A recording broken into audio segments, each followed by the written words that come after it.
شریانوں میں ابلنے لگا ہو۔ وہ اس کے باپ کی عمر کا شخص، اسے ایسا سوچنے سے پہلے ڈوب مرنا چاہیے تھا۔ وہ شخص انسانیت کے ساتھ ساتھ یقیناً اخلاقی قدروں سے بھی عاری تھا۔ اس کی بات پر دادا جان غرائے۔ میں تمہیں یہاں سے نکلنے کو بھی نہیں کہہ سکتا افتخار، اس لیے یہی بہتر ہے تم ہماری مجبوریوں کا سودا کرنے کی کوشش نہ کرو۔ یہ تم نے کیسے اندازہ لگا لیا کہ میں تمہیں اپنی پوتی کا ہاتھ دے دوں گا؟ تم بھلے یہ حویلی نیلام کر دو مگر مجھے ثنیا کی نیلامی قبول نہیں۔ تم سوچ لیجئے، اگر حویلی نیلام ہو گئی تو آپ کی عزت سڑکوں پر آ جائے گی، کوڑی کوڑی کو محتاج ہو جائیں گے آپ کی شان و شوکت کا بھرم کھل جائے گا، اور مس ثنیا سمجھ لیجئے اتنا بڑا صدمہ آپ کے دادا حضور نہیں اٹھا سکیں گے، اور اگر انہیں کچھ ہو گیا تو کیا آپ خود کو معاف کر سکیں گی؟ اور خاموش ہو جاؤ۔ ثنیا کو لگا جیسے اس کے کانوں میں گرم سیسا اترتا جا رہا ہے۔ اگر دادا جان کو کچھ ہو گیا تو یہ خوفناک حقیقت جس نے اس کے رونگٹے کھڑے کر دیے۔ دادا جان کے بعد اس کا کون سہارا ہے؟ وہ اکیلی اور تنہا اس دنیا کا مقابلہ کیسے کر پائے گی؟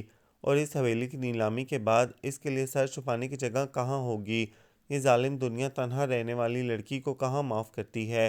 کتنے بہت سے غلط ہاتھ اس کی سمت بڑھتے ہیں، اور اسے لگا جیسے سوچیں اس کا دماغ معاف کر دیں گی، جیسے اس کے دماغ کی رگیں ٹوٹ جائیں گی۔ وہ دادا جان کے بغیر زندگی کا تصور بھی نہیں کر سکتی۔ وہ ہر قیمت پر دادا کی زندگی بچائے گی، اس حویلی کو نیلامی سے بچائے گی، اس خاندان کی عزت کو بھی دھجی دھجی نہیں ہونے دے گی۔ مگر کیسے؟ وہ اس کے باپ کی عمر کا آدمی اسے شریک زندگی کے طور پر مل رہا ہے۔ بسا اوقات ہمیں بہت سے انچاہے حالات میں گھر کر زندگی کا مقابلہ کرنا پڑتا ہے، قربانی اپنوں کے لیے دی جاتی ہے۔ اتنا کچھ کھو کر اگر وہ اپنے پیارے دادا کی زندگی اور اس خاندان کی ناموس بچا لے تو بھی سودا مہنگا نہیں۔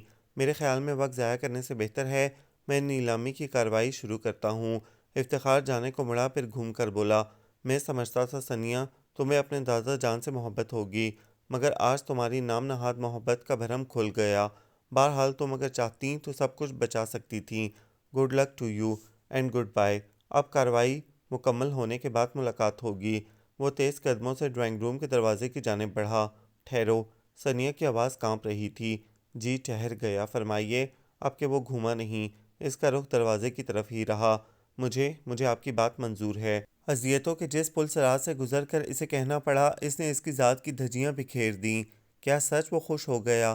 ثنیا، دادا جان کی آواز میں شعلوں کی لپک تھی۔ ثنیا، جانتی ہو تم کیا کہہ رہی ہو؟ میں تمہیں خودکشی کی اجازت نہیں دے سکتا، میں نے تمہیں یہ اختیار نہیں دیا۔ تم اپنی زندگی سے متعلق غلط فیصلے کرتی پھرو۔ یہ شخص قطعی تمہارے لیے مناسب نہیں۔ تم میری فکر نہ کرو، اس حویلی کو نیلام ہو جانے دو، بھلے خاندان کی عزت ڈوب جائے۔ یہ سب باتیں تمہاری ذات سے بڑھ کر نہیں، اور مگر آپ کی ذات میرے لیے اس ساری دنیا سے زیادہ اہمیت کی حامل ہے، خود میری ذات سے بھی۔ آپ میرے لیے فکر مند نہ ہوں پلیز دادا جان، آپ مجھے دعائیں دیں کہ میں ان حالات سے ثابت قدمی اور حوصلے سے گزر جاؤں۔ اور اس نے اپنے لہجے کی نمی کو عیاں نہیں ہونے دیا۔ بیٹی، دادا جان کا ہاتھ کتنی دیر اس کے سر پر کانپتا رہا۔ اس خودکشی سے باز آ جا بیٹی، مجھے تکلیف ہو رہی ہے۔ یہ دکھ میرے ساتھ قبر میں بھی جائے گا کہ میری وجہ سے میری بیٹی کی زندگی برباد ہو گئی۔ اگر یہ جذباتی ڈائلاگ بازی اختتام پذیر ہو گئی ہو تو کام کی بات کریں، افتخار نے اکتا کر کہا۔ ثنیا نے لمحہ بھر کو اسے ناگواری سے دیکھا، پھر اپنے ماتھے پر آئی شکنوں کو چھپا لیا۔ کیا کہنا چاہتے ہیں آپ؟ یہی کہ نکاح اگلے جمعے کو ہوگا۔ اتنی جلدی؟ بے ساختہ اس کے لبوں سے پھسلا۔ جلدی میں ہی بہتری ہے، ورنہ کل کو آپ مکر گئیں تو میں بیچارہ تو ہاتھ ملتا رہ جاؤں گا۔ اور اتنا سن لیجئے، اگر آپ اپنے فیصلے سے پیچھے ہٹیں تو اگلی بار نیلامی ہر حال میں ہو کر رہے گی۔ اور چلیے صاحب، ڈرائنگ روم میں سب منتظر ہیں۔ احمد دین نے دروازے کا پردہ اٹھا کر جھانکا۔ ہاں چلو۔ افتخار پردے کے پیچھے گم ہو گیا اور وہ صوفے پر ڈھہ کر لمبے لمبے سانس بھرنے لگی۔ اس کی کیفیت ایسے جواری کی مانند تھی جو اپنی زندگی کی آخری پونجی بھی ہار آیا ہو۔ دادا جان نے اس کے تاریک پڑتے چہرے کو دیکھا۔ وہ ویل چیئر اس کے قریب لے گئے۔ میں ٹھیک ہوں دادا، وہ سنبھل گئی۔ اسے دادا جان کو خوش باش دکھائی دینا چاہیے، بہت مطمئن۔ آپ آرام کریں دادا جان، اس نے اپنے لہجے میں کھنک شامل کرنے کی کوشش کی۔ اب آرام کہاں بیٹی، مایوسی کی باتیں چھوڑیں، انشاءاللہ سب ٹھیک ہو جائے گا۔ بس آپ پریشان رہنا چھوڑ دیں۔ یہ ساری باتیں تو زندگی کے ساتھ ہیں، میری ذات کے لیے آپ کی ذات کا موجود ہونا ضروری ہے دادا جان۔ چلیے میں آپ کو خود آپ کے کمرے میں چھوڑ آتی ہوں، اور اب آپ ذہن پر بوجھ نہیں ڈالیں گے۔ وہ ان کی ویل چیئر کو دھکیلتی ان کے کمرے کی طرف چلی۔ احمد دین، دادا جان کا پرہیزی کھانا بن گیا؟ واپسی پر اس نے کچن میں جھانکا۔ جی تقریباً، اور باقی مہمانوں کا اسی مشقت میں لگا ہوں۔ احمد دین کے لہجے میں بیزاری تھی۔ تم خاصے کام چور ہو رہے ہو احمد دین، یہ بھی آپ نے خوب کہی۔ کام چوری کی عادت نہیں مجھے آپ کی شاہ خرچی پر غصہ آتا ہے۔ وہ لوگ جو آپ کو بے گھر کرنے ڈرائنگ روم میں جمع ہیں، ان کی خاطر مدارت کے بجائے انہیں جوتے مار کر نکال باہر کرنا چاہیے، مگر آپ… اچھا تم اب جلدی جلدی کام نپٹاؤ، تم کام کم اور باتیں زیادہ کرتے ہو۔ وہ باہر نکل گئی۔ وہ بڑبڑاتا رہا، خواہ مخواہ میں ڈانٹتی رہتی ہیں۔ ثانیہ سیڑھیاں چڑھ گئی۔ اپنے کمرے کی طرف جاتے ہوئے اس نے بالکنی سے جھانکا۔ موسم کے تیور خطرناک ہو رہے تھے۔ آکاش پر کالی گھٹاؤں کا ڈیرا تھا۔ ہواؤں کی تیزی میں بھی اضافہ ہو گیا تھا۔ لان میں باؤنڈری وال کے ساتھ ایک قطار میں کھڑے سرو کے اونچے درخت ان ہواؤں کے سبب جھکے پڑ رہے تھے۔ بارش کی تیز بوچھاڑ نے اسے بھگو ڈالا۔ وہ بھیگتی رہی۔ تبھی کال بیل بجی۔ اس کا خیال تھا احمد دین بیرونی دروازہ کھول دے گا، مگر یہ چوتھی بار بیل بجی تھی۔ احمد دین جب کچن میں ہوتا تھا تو کانوں میں روئی ٹھونس لیتا تھا۔ ثانیہ کو اس کی یہی عادت ناپسند تھی۔ مجبوراً اسے ہی سیڑھیاں اترنا پڑیں۔ دروازے کے باہر موجود بندہ یقیناً اکتا گیا تھا۔ کال بیل پر اس کی انگلی کا دباؤ مسلسل تھا۔ ثانیہ نے تقریباً بھاگ کر سیڑھیوں سے بیرونی دروازے کا فاصلہ طے کیا۔ دروازہ پورا کھولتے ہی تیز ہوا کے ساتھ بارش کی بوچھاڑ اندر آئی۔ سامنے اجنبی صورت تھی۔ بارش کے پانی سے بھیگا نچڑا شخص۔ اس کے بال بھیگ کر اس کی پیشانی سے چپک گئے تھے۔ وہ شخص اس کی دیر سے دروازہ کھولنے پر شاید اندر ہی اندر جھنجلا بھی رہا ہو، مگر ثانیہ کو سامنے دیکھ کر نارمل ہو گیا۔ دراصل بارش شدید ہے، اس لیے پناہ کے لیے چلا آیا۔ آپ کو اگر زحمت نہ ہو تو… اجنبی کا مہذب انداز دلنشیں لب و لہجہ تھا۔ پلیز آئیے۔ وہ اخلاق بھری مسکراہٹ چہرے پر لاتے ہوئے بولی۔ وہ ہر ایک کے لیے بے حد حساس، بہت ہمدرد اور نرم مزاج تھی۔ ہر ایک کا درد دل پر محسوس کرتی تھی۔ وہ ہر ایک کا دکھ دامن میں سمیٹ لینے کو پھرتی تھی۔ اجنبی پانی میں شرابور تھا۔ نہ جانے وہ کہاں سے آ رہا ہے، نہ جانے کتنا فاصلہ طے کر کے آیا ہے، اور پتہ نہیں اس کی منزل مزید کتنی دور ہو۔ اگر یہاں اسے تھوڑی دیر کو آرام مل جائے تو کیا قباحت ہے۔ اندر آ جائیں پلیز، اس نے صاف آواز میں کہا۔ شکریہ۔ اس نے جیب سے رومال نکال کر نچوڑا، چہرے پہ پھیرا اور اندر آ گیا۔ دروازے پر پائیدان دھرا تھا۔ اس نے اپنے جوتے بھی پائیدان پر رکھے۔ وہ انداز سے نفیس مزاج معلوم ہوتا تھا۔ آپ بھیگے کپڑے اتار دیجئے، میں استری کروا دیتی ہوں۔ تب تک آپ دادا جان کا کوئی سوٹ پہن لیجئے۔ وہ لڑکی کے شیریں انداز گفتگو سے متاثر ہوا۔ آئیے میرے ساتھ۔ وہ گیسٹ روم میں آ گئی۔ ہیٹر جلا دوں اگر ٹھنڈ لگ رہی ہو تو؟ نہیں شکریہ، وہ ممنونیت سے بولا۔ وہ سامنے باتھ روم ہے، آپ کپڑے بدل لیجئے، میں دادا جان کا کوئی سوٹ بھجواتی ہوں۔ اس نے احمد دین کے ہاتھوں سوٹ بھجوا دیا۔ یہ ہیں کون جنہیں سوٹ بھی صاحب کا دیا جا رہا ہے؟ کیا گھر سے بنا کپڑوں کے چلے تھے؟ میں سچ کہہ رہا ہوں بی بی، آپ ایک دن اس گھر کی ہر شے لٹا دیں گی۔ آپ کی دریا دلی عنقریب ہمیں برے دن دکھانے والی ہے۔ اور احمد دین کے بڑبڑ کرنے کی عادت نہیں جاتی تھی۔ بہت بڑبڑ کرتے ہو احمد دین، ثانیہ کو کہنا پڑا۔ آپ کے بھلے کے لیے، وہ بولا۔ اچھا یہ بھلا بعد میں کرتے رہنا، پہلے گیسٹ روم میں جا کر یہ سوٹ مہمان کو دو، بیچارہ انتظار میں سوکھ گیا ہوگا۔ احمد دین منہ بناتا گیسٹ روم کی طرف چلا۔ اندر سے شاور کرنے کی آواز آ رہی تھی۔ ہاں باپ کا مال ہے، مفت کا صابن، جتنا جی چاہے نہاؤ۔ بارش میں بھیگ کر دل نہیں بھرا تھا حضور کا۔ احمد دین نے باتھ روم کا دروازہ ہولے سے بچایا۔ یہ کپڑے لے لیجئے۔ مہمان کو چائے کا بھی پوچھو احمد دین۔ وہ الٹے پیروں لوٹا تھا کہ ثانیہ نے دوسرا حکم دے دیا۔ ہاں سارا دن پھرکی بنے رہو، ذرا سانس لینے کو وقت نہیں ملتا۔ احمد دین یہ کرو، احمد دین وہ کرو، میری اکیلی جان کیا کیا کرتا رہوں۔ اگر میرے بجائے کوئی دوسرا ملازم ہوتا تو کب کا خدا حافظ کہہ گیا ہوتا۔ میں ہی کم عقل ہوں جو 15 برسوں سے یہاں ٹکا ہوں۔ کچن تک جاتے اس کی بڑبڑ ثانیہ کو صاف سنائی دے رہی تھی۔ وہ ہمیشہ اونچی آواز میں بڑبڑاتا تھا۔ اپنے خیالات دوسروں تک منتقل کرنا وہ ضروری سمجھتا تھا۔ ثانیہ مسکرا کر رہ گئی۔ وہ احمد دین کو کچھ نہیں کہتی تھی۔ وہ بہت پرانا ملازم تھا، بہت وفادار اور ایماندار۔ حویلی کا ہر کام وہی دیکھتا تھا اور… ارے آپ کو دادا جان کا سوٹ خاصا ڈھیلا ہے، چلیے وقت گزاری کے لیے صحیح، ابھی احمد دین آپ کے کپڑے استری کر دے گا۔ مہمان کو سامنے دیکھ کر ثانیہ نے مسکرا کر کہا۔ چائے تو آپ لازمی پئیں گے۔ نادم ہوں کہ آپ کو ناحق زحمت دے رہا ہوں۔ اگر اچانک بارش نے نہ گھیرا ہوتا تو… وہ چپ ہو گیا۔ لمحہ بھر کو ثانیہ نے اس کے جملہ مکمل کرنے کا انتظار کیا۔ زحمت کیسی، مہمان تو رحمت ہوتے ہیں۔ حیرت ہے آج کے زمانے میں آپ جیسی سوچ کی مالک، ویسے لگتا ہے آج بارش خوب برسے گی، ہوائیں بھی تیز ہیں۔ اسی دم احمد دین چائے کی ٹرالی گھسیٹتے ہوئے آ گیا۔ یہ چائے وہ ٹرالی چھوڑ کر چلتا بنا۔ سنیا نے اسے روکا بھی نہیں، اسے اور بھی بہت سے کام نپٹانے تھے، ابھی اجنبی کے کپڑے بھی استری کر کے سکھانے تھے۔ آپ لیجئے نا۔ وہ سامنے والے صوفے پر تکلف سے دھنس گیا۔ اس نے ذرا کہ ذرا سامنے چائے بناتی لڑکی کا جائزہ لیا۔ تیکھے نقوش اور شہد جیسی رنگت والی وہ خاصی با اخلاق تھی، بہت نرم خو۔ اس کے لبوں پر مہمان نوازانہ مسکراہٹ ضرور تھی، البتہ سیاہ آنکھوں میں تفکرات اور اضطراب کی پرچھائیاں نمایاں تھیں۔ چینی کتنی؟ اس نے پوچھا۔ وہ گڑبڑا گیا۔ یہ کیا حماقت ہے، کیسی بے وقوفی! وہ اس کے یوں دیدے پھاڑنے پر کیا سوچتی ہوگی؟ آپ نے بتایا نہیں؟ اس کی آواز نے دوبارہ چونکایا۔ جی، ایک چمچہ۔ چائے میں ایک چمچہ چینی ڈال کر سنیا نے کپ اجنبی کی طرف بڑھا دیا۔ شکریہ۔ اب کہ وہ سنبھل گیا تھا۔ آپ چائے نہیں پئیں گی؟ میں اس وقت چائے نہیں لیتی۔ وہ ہولے ہولے چائے کی چسکیاں بھرتا رہا۔ یہ اجنبی کون ہے؟ دروازے سے آتی آواز کی سمت سنیا نے سر اٹھا کر دیکھا۔ اس کی خوبصورت پیشانی پر شکنوں کا جال ابھر آیا۔ افتخار آنکھوں میں خشونت بھرے گھور رہا تھا۔ سنیا، میں تم سے پوچھ رہا ہوں۔ وہ 2 قدم کے فاصلے پر آن رکا۔ آپ کو ہر بات کا جواب دینا لازمی نہیں۔ اس نے اپنی کمینگی کا ثبوت دے کر اس کی زندگی کھلی جلتی بھٹی میں جھونک دی، مگر اس حویلی میں ابھی اس کی پسند و ناپسند کا اختیار باقی تھا۔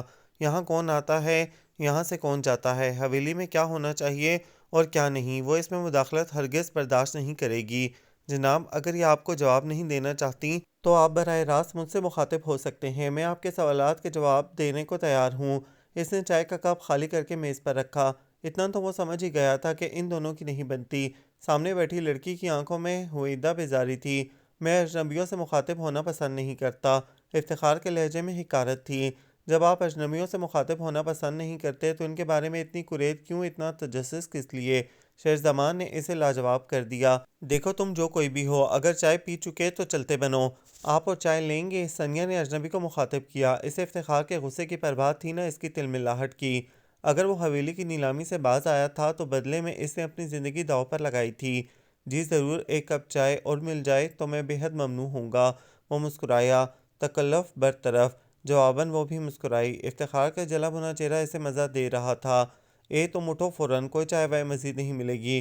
سنیا کی بے تکلفی افتخار کو کھل رہی تھی۔ اجنبی سے اس کا دوستانہ رویہ اسے زہر لگ رہا تھا۔ محترم، میں آپ کا نہیں ان کا مہمان ہوں، یہ مجھے کہیں گی تو چلا جاؤں گا، مگر سنیا اسے جانے کو کہو۔ افتخار کے لہجے میں تحکم تھا۔ یہ یہاں سے نہیں جائیں گے، یہ میرے مہمان ہیں۔ اس نے چائے کا کپ بنا کر اجنبی کو تھما دیا۔ شکریہ۔ میں آپ کا نام جان سکتی ہوں؟ شہرزمان۔ مجھے سنیا کہتے ہیں۔ اس نے کنکھیوں سے سر پر مسلط شخص کی جانب دیکھا جس کی خفگی کی آنچ اسے یہاں تک محسوس ہو رہی تھی۔ وہ مٹھیاں کھول اور بینچ رہا تھا۔ چائے بہت مزے کی ہے، شہرزمان نے کھلے دل سے اعتراف کیا۔ مفت کی چائے لذت ہی دیتی ہے۔ افتخار کا لہجہ طنزیہ تھا۔ میرے خیال میں آپ ڈرائنگ روم میں چل کر بیٹھیے، آپ کے مہمان آپ کے منتظر ہوں گے۔ وہ بدمزگی کے خیال سے اپنے لہجے کو نرم کرتے ہوئے بولی۔ میں جا رہا ہوں، لیکن اسے فوراً چلتا کرو۔ میں ارے خیرے کو زیادہ دیر یہاں برداشت نہیں کر سکتا، انڈرسٹینڈ؟ وہ چلا گیا۔ سنیا نے اپنا جھکا سر نہیں اٹھایا۔ اس کی آنکھوں میں پانی تیزی سے جمع ہو رہا تھا۔ حالات جب اختیار سے باہر ہوں تو انسان یوں ہی بے بس ہو جاتا ہے۔ وہ اس شخص کی شکل بھی نہ دیکھتی۔ اگر سر پر ننگی تلوار لٹک نہ رہی ہوتی۔ اس کی گردن اس مکروہ شخص کی مٹھی میں تھی۔ مس سنیا، اگر آپ اجازت دیں تو ایک بات پوچھوں؟ اجنبی نے چونکا دیا۔ وہ اپنا سر اٹھانا نہیں چاہتی تھی۔ اس کی آنکھوں کے آنسو اس کا دکھ اجنبی پر آشکار کر دیتے۔ ہر ایک پر اپنا دکھ ظاہر کر دینا بزدلی ہوتی ہے، اور وہ ہرگز کمزور نہیں تھی۔ اس شخص سے آپ کا کیا تعلق ہے؟ وہی سوال جس کا وہ جواب دینا نہیں چاہتی تھی۔ کھانا تیار ہو گیا ہے۔ احمد دین نے آ کر اسے اس امتحان سے نکال لیا۔ ڈائننگ ٹیبل پر کھانا لگا دو۔ آپ سب کے ساتھ کھانا کھائیں گے کیا؟ سنیا نے پوچھا۔ آپ کھانے کا تکلف رہنے دیں، پہلے ہی آپ کو کافی زیادہ زحمت دے چکا ہوں۔ آپ کے لیے کوئی الگ سے اہتمام تو نہیں کیا؟ کھانے کا وقت ہے، چلیے یہیں کھانا کھا لوں گا۔ وہ احمد دین کی طرف گھومی۔ احمد دین، تم مہمانوں کے لیے ڈائننگ ٹیبل پر کھانا لگاؤ، میں شہرزمان صاحب کے لیے خود ٹرے لگا لاتی ہوں۔ آپ کیوں زحمت کرتی ہیں؟ یہ خادم کس لیے ہے؟ احمد دین جلبلایا۔ چائے پی لی اور اب کھانا بھی کھائیں گے؟ حضرت، اسے بن بلائے مہمان ایک آنکھ نہیں بھاتے تھے۔ وہ خود ہی کچن میں آ گئی۔ اس نے کیبنٹ کھول کر ٹرے نکالی، سالن کے لیے ڈونگے اور پلیٹ۔ ایک ڈونگے میں کوفتے ڈالے اور دوسرے میں چکن کڑھائی، سلاد کی پلیٹ سجائی اور سویٹ ڈش میں کسٹرڈ اور فرنی۔ احمد دین کھانے بہت مزے کے بناتا تھا، سارا کچھ انڈیل لیجیے اس اجنبی کے لیے۔ احمد دین کی آواز ابھری۔ احمد دین، تم اچھے خاصے ہوش مند انسان ہو، پھر ایسی فضول باتیں کیوں کرنے لگتے ہو؟ آپ گھر کی جمع پونجی ایرو غیروں پر کیوں لٹانے پر تلی ہیں؟ ذرا سوچئے، جب سب ختم ہو گیا تو پھر؟ اللہ مالک ہے احمد دین، میں جانتا ہوں اس چھت کے لیے آپ نے اپنی زندگی کی قیمت دی ہے، وہ خبیث آدمی، آپ اس کے ساتھ کیسے زندگی گزاریں گی؟ باز آ جائیے اپنے فیصلے سے۔ اور دروازے پر افتخار کی صورت نمودار ہوئی۔ اس نے احمد دین کے جملے سن لیے تھے۔ اس کے ماتھے پر بل پڑے تھے۔ ثانیہ، اب 2 کوڑی کا ملازم میری انسلٹ کرے گا؟ احمد دین ملازم نہیں، اس گھر کا ایک فرد ہے، وہ ٹھنڈے لہجے میں بولی۔ اسے لگام ڈال کر رکھو، بہت سر چڑھا لیا ہے تم نے۔ سچی بات کڑوی ہوتی ہے صاحب، احمد دین بولا۔ بکو مت۔ ظالم اور بے ضمیر انسان ہمیشہ حقیقت کا سامنا کرتے گھبراتا ہے۔ کمینے پن کی یہ انتہا کر دی کہ پہلے حویلی نیلام کرنے چلے، اس بوڑھے آدمی پر طرز بھی نہیں آیا تمہیں، اور اب بیٹی برابر لڑکی کے ساتھ۔ احمد دین، وہ ہاتھ اٹھائے آگے بڑھا۔ ثانیہ درمیان میں آ گئی۔ افتخار صاحب، بہتر ہوگا آپ اپنے ہاتھ کنٹرول میں رکھیں۔ آپ اس حد تک یہاں کے کرتا دھرتا نہیں کہ منمانی کرتے پھریں۔ ایک ملازم کے سامنے اتنی بے عزتی، ایک معمولی آدمی کو اس پر ترجیح۔ وہ ہونٹ چباتے غصہ کنٹرول کرتا رہا۔ احمد دین، تم اپنا کام کرو، وہ مڑ کر احمد دین سے کہنے لگی۔ احمد دین بڑبڑ کرتا کھانے کے برتن کیبنٹ سے نکالنے لگا۔ ثانیہ ٹرے اٹھا کر جانے کو مڑی۔ یہ کھانا کس کے لیے؟ وہ پوچھنے لگا۔ اجنبی مہمان کے لیے۔ میں دیکھ رہا ہوں ثانیہ، تم اسے کچھ زیادہ ہی اہمیت دے رہی ہو، اور یہ بات مجھے ناپسند ہے۔ چائے پی کر اسے چلتا کرتی، مگر تم نے اسے کھانے کے لیے بھی روک لیا۔ وہ کیسے جائے؟ باہر طوفانی بارش ہے، وہ سادے لہجے میں بولی۔ او ہو، بڑا خیال ہے اس کا۔ تم نے تو کبھی اتنا تردد میرے لیے نہیں کیا، نہ ہی اپنے ہاتھوں سے میرے لیے کھانے کی ٹرے کبھی لگائی۔ اگر اتنی توجہ تم مجھ پر دو تو میں تمہیں دل کی رانی بنا کر رکھوں۔ اور اس بےہودہ بکواس کے لیے اس کے پاس وقت نہیں تھا۔ وہ 2 قدم آگے بڑھی۔ رکو ثانیہ، جلدی فرمائیں، یہ ٹرے اس مفت خورے کو احمد دین دے آئے گا، آپ خود کیوں نہیں دے آتے؟ احمد دین سے چپ نہیں رہا جاتا تھا، وہ کسی کا ادھار رکھتا بھی نہیں تھا۔ بہت بدتمیز نوکر ہو تم، وہ غصے سے بولا۔ بدتمیز صحیح، لیکن بے ضمیر نہیں ہوں۔ اس 2 ٹکے کے آدمی کے منہ کون لگے؟ افتخار نے پلٹ کر دیکھا، وہ جا چکی تھی۔ وہ اس کے تعاقب میں چلا آیا، حالانکہ ٹرے اجنبی کے سامنے دھری تھی، لیکن وہ ڈونگے اٹھا اٹھا کر پیش کر رہی تھی۔ ثانیہ، تو میری بات سنو، وہ اس کے قریب جا کے سختی سے بولا۔ وہ سنی انسنی کرتے اجنبی سے پوچھنے لگی، سلاد لیجیے گا؟ ضرور۔ دیکھو مسٹر، افتخار نے دانت پیستے ہوئے بات شروع کی، میرا نام شیر زمان ہے، مجھے تمہارے نام سے کوئی مطلب نہیں، تم حد سے زیادہ پھیل رہے ہو۔ پہلے چائے پھر کھانا۔ مجھے لگ رہا ہے تم بارش کے بہانے یہاں رات گزارنے کی کوشش بھی کرو گے، مفت کی مہمان نوازی جو مل رہی ہے۔ مگر سن لو، کھانا ختم کرتے ہی تمہیں یہاں سے دفع ہونا ہوگا، اور میری منگیتر کے ساتھ زیادہ فری ہونے کی۔ منگیتر؟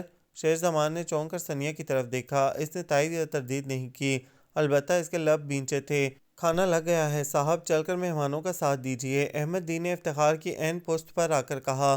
تم بھی چلو ثانیہ، آپ جائیں، میں دادا جان کے پاس بیٹھوں گی۔ چلیے صاحب۔ احمد دین مسلسل کان کھائے جا رہا تھا۔ افتخار کو چلتے ہی بن پڑی۔ مس ثانیہ، شیر زمان نے مخاطب کیا۔ کیا افتخار صاحب واقعی آپ کے منگیتر ہیں؟ یہ میرا ذاتی معاملہ ہے۔ شیر زمان صاحب پلیز، اس کا لہجہ بے رنگ تھا۔ آئی ایم سوری، واقعی مجھے آپ کی ذاتیات میں دخل دینے کا کوئی حق نہیں۔ اگر آپ کھانے سے فارغ ہو چکے تو چلیے آپ کو دادا جان سے ملواؤں، وہ آج کل بیمار ہیں، زیادہ تر آرام کرتے ہیں۔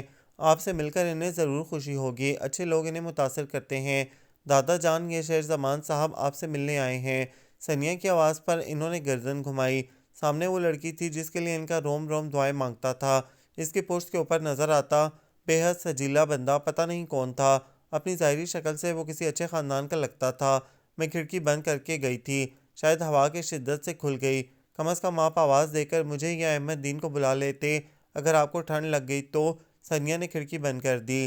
باہر کا شور مدھم پڑ گیا۔ یہ کمبل اچھی طرح اوڑھ لیجیے۔ اس نے کمبل ان کے سینے تک ڈال دیا۔ بیٹی، ان کا تعارف؟ دادا جان نے یاد دلایا تو وہ گھومی۔ سوری، میں بھول گئی تھی۔ آپ بیٹھیے نہ، کھڑے کیوں ہیں؟ اس کے لہجے میں خجالت تھی۔ شکریہ، وہ کرسی گھسیٹتے ہوئے تکلف سے ٹک گیا۔ اصل میں ثانیہ کو ناحق میری فکر رہتی ہے، حالانکہ میں ٹھیک ٹھاک ہوں۔ آپ؟ جی، میں بارش سے بچنے کے لیے یہاں چلا آیا، وہ مسکراتے ہوئے کہہ رہا تھا۔ دادا جان، آپ شیر زمان صاحب سے باتیں کیجیے، میں ذرا مہمانوں کی خیر خبر لے آؤں۔ اور ہاں، چائے لیجیے گا نا؟ اور شیر زمان صاحب آپ بھی، اگر زحمت نہ ہو تو۔ وہ ایک گہری نگاہ سامنے کھڑی لڑکی پر ڈالتے ہوئے بولا، جس کے اجلے چہرے پر اس کے اندر کا سارا اجلا پن تھا۔ وہ نرم لہجے والی لڑکی جس کی سیاہ آنکھوں میں چاند کی سی کرنیں آنکھ مچولی کھیلتی تھیں۔ اور زحمت کیسی بیٹا، تم اسے چاہے سارا دن کام پر لگائے رکھو، اس کے ماتھے پر ایک شکن تک نہیں آئے گی۔ یہ ہر ایک پر ایسے ہی مہربان ہے، اسی طرح خیال رکھتی ہے۔ دادا جان، آپ تو بس، آپ کو میری تعریف کا موقع چاہیے۔ وہ ہنستے ہوئے باہر نکل آئی۔ ڈائننگ روم میں جھانکا مہمان خوش گپیوں کے ساتھ کھانا کھا رہے تھے۔ افتخار بھی ہمراہ تھا، وہ کچن میں آ گئی۔ احمد دین اندر جاؤ، پوچھو مزید کسی چیز کی ضرورت تو نہیں؟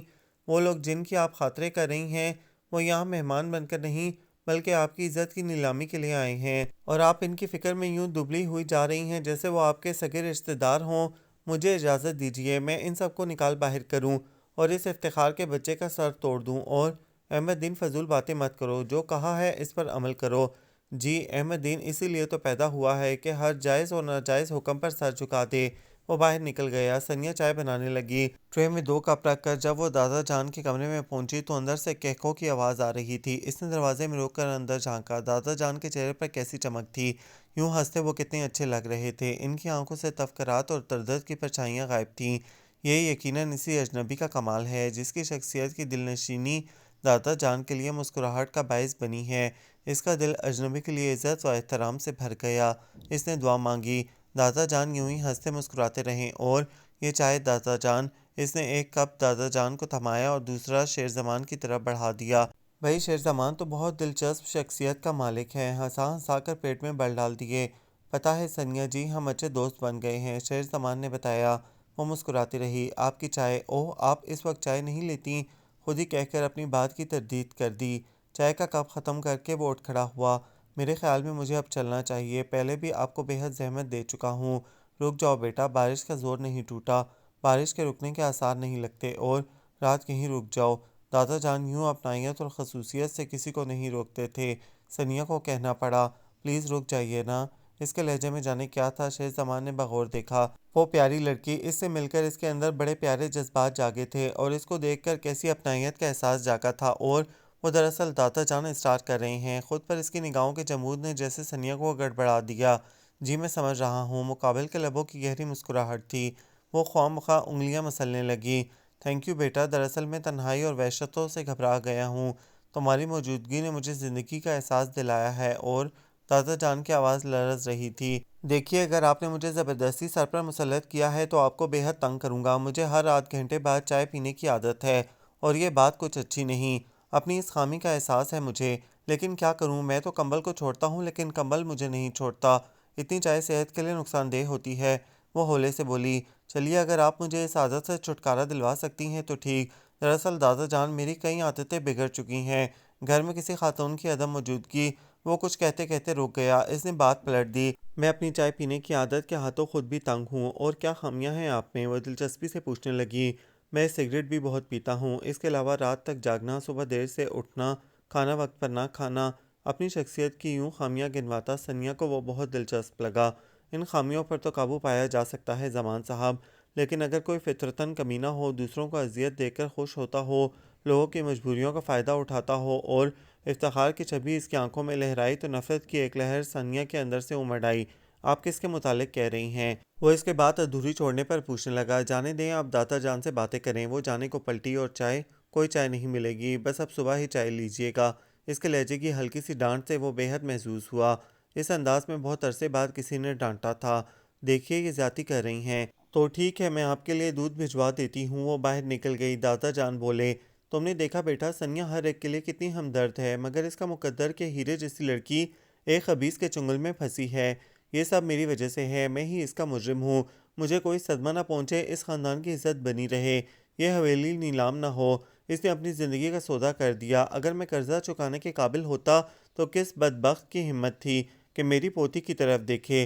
تم اس بدنیت آدمی سے ملے ہوگے، وہ میری پوتی کے باپ کی عمر کا ہے۔ مگر ان کا لہجہ لرز رہا تھا۔ کون ہے وہ؟ وہ سیدھا ہو بیٹھا۔ ذہن میں افتخار کی چھبی ابھری۔ افتخار؟ میں اس کا نام لینا بھی گناہ سمجھتا ہوں۔ اوہ، مگر وہ تو خود کو ثانیہ کا منگیتر کہہ رہا تھا، اور وہ زبردستی ثانیہ کو اپنانا چاہتا ہے۔ اگر ثانیہ انکار کر دیتی تو وہ یہ حویلی نیلام کرا دیتا۔ تم نے ڈرائنگ روم میں چند لوگ دیکھے ہوں گے، وہ نیلامی کے سلسلے میں ہی آئے ہیں۔ مگر دیکھو میری بیٹی کی سعادت دلی، بجائے انہیں دھکے مارنے کے ان کی خاطرداری میں لگی ہے۔ وہ ہے ہی ایسی، کوئی اس کے سر پر ہتھوڑا برسا دے تو بھی اس کے لیے بددعا لبوں سے نہ نکالے۔ پتہ نہیں وہ کیوں اس اجنبی جوان کو اپنے دل کا درد بتا رہے تھے، پر دل کا بوجھ کہہ سن لینے سے ہلکا ہو جاتا ہے۔ وہ اس جوان سے باتیں کرتے رہنا چاہتے تھے۔ اس کے لہجے میں مٹھاس تھی، ایسی جاذبیت کہ دلوں کو موہ لے۔ انہیں لگتا تھا جیسے وہ ان کا ہمدرد ہے، جیسے اس سے ان کی برسوں کی جان پہچان ہے، کوئی درینہ دوستی اور رشتہ داری۔ بعض چہرے ذہن و دل کو اجنبی نہیں لگتے، ان کی باتوں کو وہ بہت غور سے سنتا رہا تھا۔ اس نے لبوں سے ایک لفظ بھی نہیں نکالا۔ خدا جانے کیا ہوگا ثانیہ کا۔ میں بہت فکر مند ہوں، کم از کم میں افتخار جیسے شیطان کے ہاتھ میں اپنی بچی فروخت نہیں کر سکتا۔ مجھے یہ سودے بازی قبول نہیں، لیکن ثانیہ کو کون سمجھائے؟ اس نے اس شخص سے نکاح کی حامی بھر لی ہے۔ وہ اگلے جمعے کو نکاح کا کہہ رہا ہے۔ وہ زبان سے کچھ نہیں کہتی، لیکن کیا میں اس کی آنکھوں کو پڑھ کر اس کے اندر کی تکلیف کا اندازہ نہیں لگا سکتا؟ یہ آنکھیں وہ ساری باتیں عیاں کر دیتی ہیں جو انسان چھپانا چاہتا ہے۔ میں نے اس کی خاموشیوں کے پیچھے ابھرنے والی سسکیوں کو سنا ہے۔ کاش میں اتنا بے بس نہ ہوتا، کم از کم اس آدمی کا گلا تو دبا ہی دیتا۔ لیکن یہ کیسی لاچاری ہے، میں اس ویل چیئر سے اٹھ بھی نہیں سکتا۔ ان کے انداز میں بے بسی تھی اور ان کا لہجہ بھیگا ہوا تھا۔ تم میری کچھ مدد کر سکتے ہو بیٹا؟ جی کہیے، وہ چونکا۔ تم ہی ثانیہ کو سمجھاؤ کہ وہ اپنا فیصلہ بدل دے، اپنی زندگی کو داؤ پر لگانے سے باز آ جائے۔ میں خود تباہ ہو سکتا ہوں، لیکن اپنی بچی کی بربادی نہیں دیکھ سکتا۔ اسے عقل دو بیٹا، میں تمہارا ممنوع ہوں گا۔ کیا وہ میری بات مان لیں گی؟ وہ حیرت سے انہیں دیکھ رہا تھا۔ کیوں نہیں، میں دیکھ رہا ہوں تمہارے لیے اس کی آنکھوں میں نرم نرم سی روشنی ہے۔ وہ تمہیں اچھا انسان سمجھتی ہے۔ وہ بہت کم کسی سے متاثر ہوتی ہے۔ میں اس کی رگ رگ سے واقف ہوں، بس تم اسے سمجھا دو۔ میں کوشش کروں گا۔ جیتے رہو۔ ان کے اعصاب کو جیسے سکون سا ملا اور وہ سوچتا رہ گیا۔ وہ چھوٹی سی لڑکی حالات کے سامنے اس بہادری سے جمی ہے اور وہ ہرگز بارش میں نہ گرتا اگر اندر کی تنہائیوں اور باہر کے سناٹوں سے گھبرا کر فرار کی راہ اختیار نہ کرتا۔ وہ مرد ہو کر اندر سے ٹوٹ پھوٹ گیا تھا، اور وہ لڑکی، وہ کمزور اور نازک سی ہستی، وہ اپنے اندر فولاد کا جگر رکھتی ہے۔ اور تبھی اس کا دھیان یاسر کی طرف چلا گیا۔ یاسر بارش سے بہت ڈرتا ہے۔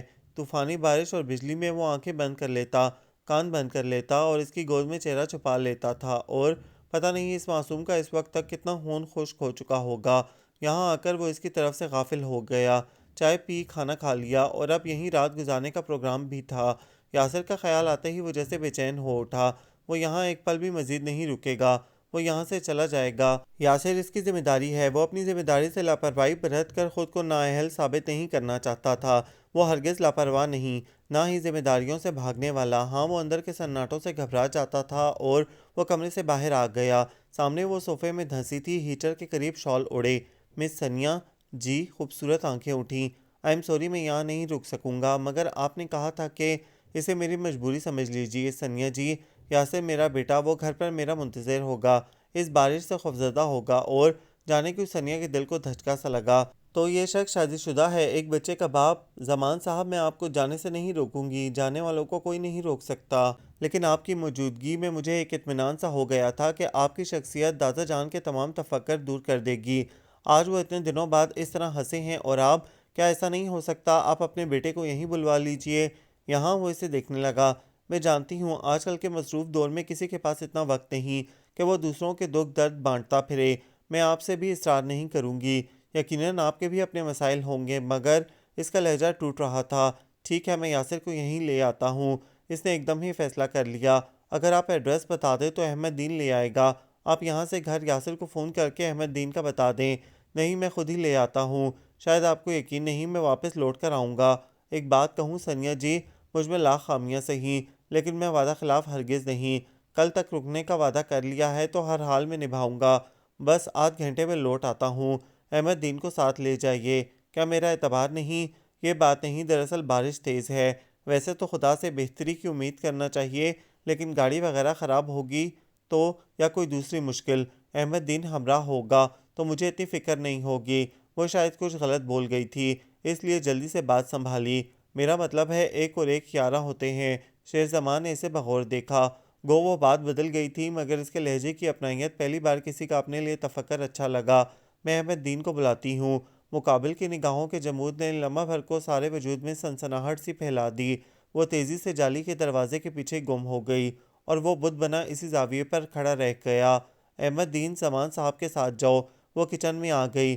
احمد دین ڈائننگ ٹیبل سے برتن سمیٹ لایا تھا۔ وہ سنک میں برتن دھو رہا تھا۔ کہاں؟ ان کے گھر تک ان کے بیٹے کو لانا ہے۔ لو جی، یک نہ شدھ دو شدھ۔ اب ان کے سپوت بھی خرچہ بڑھانے آ رہے ہیں۔ میں کہتا ہوں بی بی، اس مفتے کو بھی چلتا کیجیے، اور بڑبڑ مت کرو احمد دین۔ ٹھیک ہے، نہیں کرتا، مجھے برتن دھو لینے دیں۔ پہلے شیر زمان کے ساتھ جاؤ۔ کیوں، انہیں راستے میں کالی بلی اٹھا لے جائے گی؟ ایسے ہی کہیں کہ گلفام ہے نا۔ وہ پلیٹیں کھنگالنے لگا۔ بہت بحث کرتے ہو احمد دین، تمہاری یہی عادت زہر لگتی ہے۔ اوہو، ذرا تو دم لینے دیا کیجیے۔ ایک بیچارے معصوم احمد دین کی تنہا ذات، آخر کہاں کہاں پھروں؟ اب ایک اور مصیبت کھڑے کر دی۔ وہ حضرت خود نہیں جا سکتے کیا؟ ساتھ میں کسی باڈی گارڈ کا جانا لازمی ہے؟ مجھے تو یہاں کوئی انسان ہی نہیں سمجھتا۔ آخر میں بھی تھک جاتا ہوں، مشین تو ہوں نہیں جو تم جاؤ گے یا وہ تنگ آ گئی۔ جاتا ہوں، میرے پیچھے سے خود ہی برتن دھو لیجیے گا۔ اور ہاں، وہ سارے لوگ رخصت ہو چکے۔ توبہ، ایسے کھانا کھایا جیسے زندگی بھر کے بھوکے تھے۔ احمد دین، آنکھیں تو نہ نکالیں، جا رہا ہوں۔ اور ذرا اپنے افتخار صاحب کو بھی چلتا کریں، یہیں ڈیرا جما لیا۔ افتخار کے ذکر پر ثانیہ کے چہرے پر اذیت کے آثار پیدا ہو گئے۔ احمد دین چلا گیا، وہ مڑی سامنے افتخار تھا۔ شکر ہے تنہائی میں جناب کی صورت تو دیکھنے کو ملی۔ وہ عجیب سی نظروں سے گھور رہا تھا۔ وہ وہاں رکنا نہیں چاہتی تھی، اس لیے سائڈ سے ہو کر نکل جانا چاہا۔ 2 گھڑی بات تو کر لو۔ افتخار نے دروازے کی چوکھٹ پر ہاتھ رکھ کر راستہ روکا۔ میرا راستہ چھوڑیں۔ ایسے بھی کیا بے رخی، ذرا اس جلتے سینے پر ہاتھ تو رکھ دو، ٹھنڈک روح تک اتر آئے گی۔ بدتمیزی سے کہہ کر اس نے ثانیہ کا ہاتھ تھام لیا۔ وہ آگ بگولا ہو گئی، جلال کی ایک لہر اندر سے امڑی اور اس کے چہرے کو تپا گئی۔ افتخار صاحب، مجھے کسی قسم کی بدتمیزی پر مجبور نہ کریں۔ او ہو، جس کے سنگ زندگی گزارنی ہے، اس سے ایسی بے رخی، بے مروتی، اور وہ اجنبی، اس سے بڑی گھل مل کر باتیں ہو رہی تھیں۔ چائے اپنے ہاتھوں سے دی جا رہی تھی، سالن کے ڈونگے پیش کیے جا رہے تھے، اور وہ میرا ذاتی مسئلہ ہے۔ تمہاری ہر بات کا تعلق مجھ سے ہے ثانیہ، یہ کان کھول کر سن لو۔ وہ کمینگی سے مسکرایا۔ میں نے اس حویلی کی نیلامی روکنے کے لیے تم سے شادی کی حامی بھری ہے، مگر اس کا مطلب یہ نہیں کہ تم نے مجھے خرید لیا۔ میری پسند و ناپسند پر تمہارا کوئی اختیار نہیں، اور میرا اختیار ہی تو ہے۔ وہ اس سے قریب ہو گیا۔ ثانیہ نے اس کے منہ پر تماچا جڑ دیا۔ بدتمیز انسان، تم انسان کہلائے جانے کے قابل نہیں، مجھے زیادہ اکڑ دکھاؤ گی تو اچھا نہیں ہوگا۔ وہ اس کا بازو مروڑتے ہوئے بولا۔ اسی دم شیر زمان کی آواز ابھری۔ عورت پر زور آزمائی کرتے شرم آنی چاہیے، یہ میری ہونے والی بیوی ہے، میں جو چاہے سلوک کر سکتا ہوں، تم ہمارے معاملے میں نہ پڑو۔ اوہو، آپ کا معاملہ؟ وہ 2 قدم آگے بڑھ آیا۔ چھوڑو ثانیہ کا بازو، تم دفع ہو جاؤ یہاں سے۔ پہلے تم ثانیہ کا بازو چھوڑو۔ اوہو، عاشق کے سینے میں اتنا درد اٹھا ہے۔ افتخار نے غصے سے ثانیہ کا بازو جھٹک دیا۔ شٹ اپ، ثانیہ دھیمے سے چلائی، تم سے تو میں بعد میں سمجھوں گا۔ وہ چلا گیا۔ وہ دونوں ہاتھوں میں چہرہ چھپائے سسکیاں بھرتی رہی۔ اس خبیث آدمی کی اتنی ہمت، وہ اس کی اس طرح انسلٹ کرے۔ یہ دن دیکھنا بھی لکھا تھا قسمت میں۔ یہ رومال لے لیجیے مس ثانیہ، اسے دھیان نہیں رہا شیر زمان موجود ہے۔ اس نے آنسوؤں سے لبریز آنکھیں اٹھائیں۔ وہ رومال جیب سے نکالے اس کی طرف ہاتھ بڑھائے کھڑا تھا۔ اگر آپ موقع پر نہ آ جاتے تو وہ خدا جانے کیا سلوک۔ اس سے جملہ پورا نہیں کیا جا سکا۔ آپ آنسو پونچھ لیجیے اور جو ہوا بھول جائیے، وہ نرمی سے کہہ رہا تھا۔ کیسے بھول جاؤں، میری اتنی تذلیل آج تک کبھی نہیں ہوئی۔